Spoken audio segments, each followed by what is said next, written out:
Welcome to today's Explainer. We're diving straight into a psychological concept I know you've heard of, probably from your favorite true crime documentary or pop culture. Yup, we're talking about Stockholm Syndrome, but today we're actually stripping away all that Hollywood dramatization.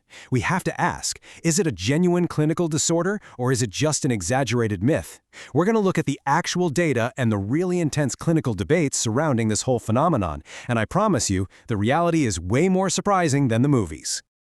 Here's our roadmap for this explainer. First, the origins of Stockholm Syndrome. Second, the clinical controversy. Third, the recipe for attachment.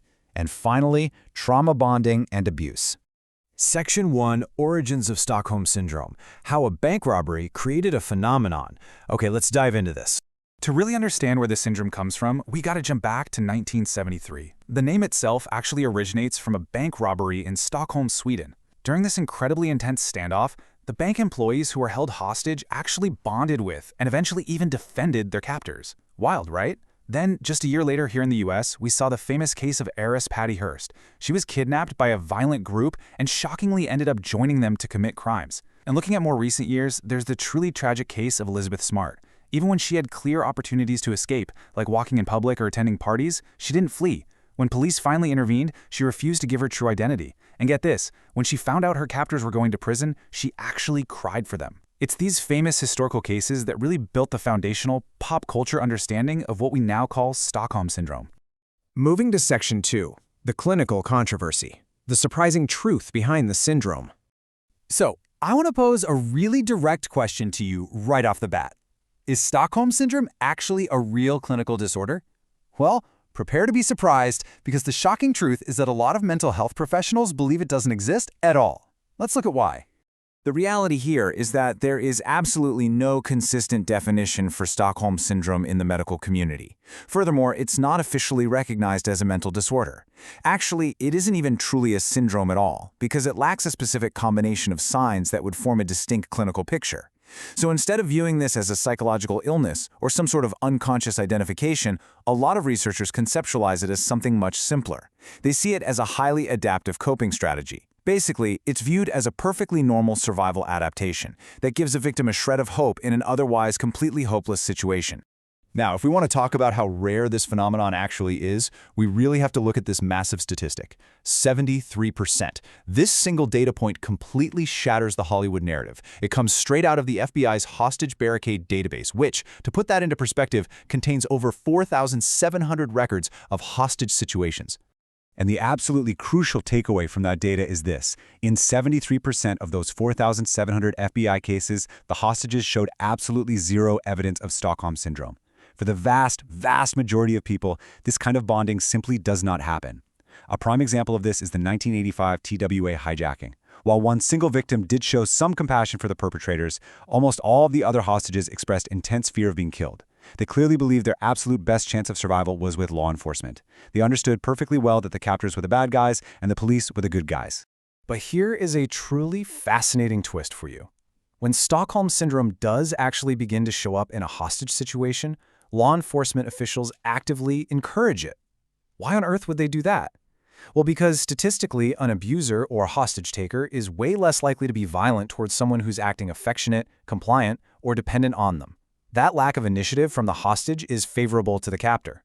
Now, the huge irony here is that this very same survival mechanism creates a massive headache for authorities later on, when they actually need those victims to testify against their captors in court. But in the heat of a terrifying, life-threatening crisis, police know for a fact that this bond improves the hostage's immediate chances of staying alive. Section 3, the recipe for attachment, the 4 strict ingredients. And this brilliantly illustrates our next point.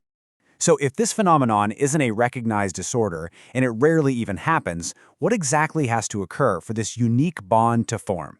Well, while there isn't a universally accepted definition, there is a general consensus on 4 very strict conditions that have to be met.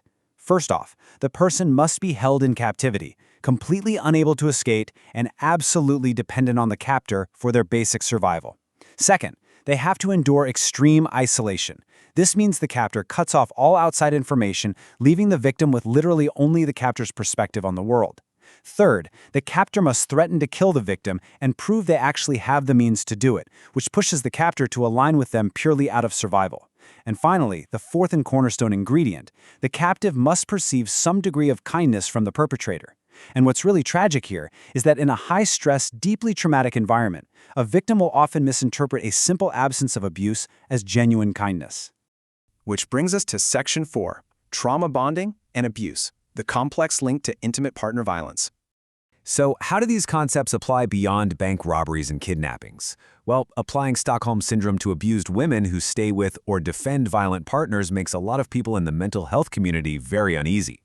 You see, the classic hostage situation typically involves complete strangers. Intimate partner violence, on the other hand, involves a pre-existing relationship. Because the vast majority of the FBI's hostage incidents actually involve people who already know each other, many clinicians argue that for true Stockholm Syndrome to manifest, the victim and captor absolutely must be strangers. Therefore, some professionals firmly believe applying this framework to domestic violence is essentially pseudoscience that hurts our overall understanding of abuse. But on the flip side, others firmly believe the parallel is very real and they use it regularly in their clinical practice. To really unpack the research that does connect these two, we first need to understand a psychological concept called a maladaptive schema. Think of a schema as basically the mental filter through which a person sees the world. So a maladaptive schema means a person is perceiving their circumstances in a way that actively harms their own survival or productivity. We're talking specifically about dealing with deep feelings of rejection, disconnection, or impaired autonomy. Now, what's really interesting about this slide is the actual data. When researchers looked at the traits of women who experienced spousal violence and exhibited Stockholm Syndrome, they saw a much higher activation of those early maladaptive schemas we literally just talked about. When analyzing demographics, education, and wealth offered absolutely no protection. You might naturally assume that someone with higher education or more economic stability would be less likely to develop these symptoms, right? But the research showed zero protective effect. And counterintuitively, when it came to abuse frequency, more frequent abuse actually increased the risk of Stockholm Syndrome symptoms. I mean, if the syndrome requires the victim to perceive kindness, you'd probably assume less frequent abuse would seem kinder, right? But the data says the exact opposite.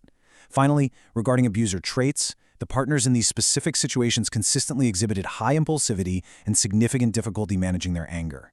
And that brings us to the ultimate question we really have to ask ourselves at the end of this explainer.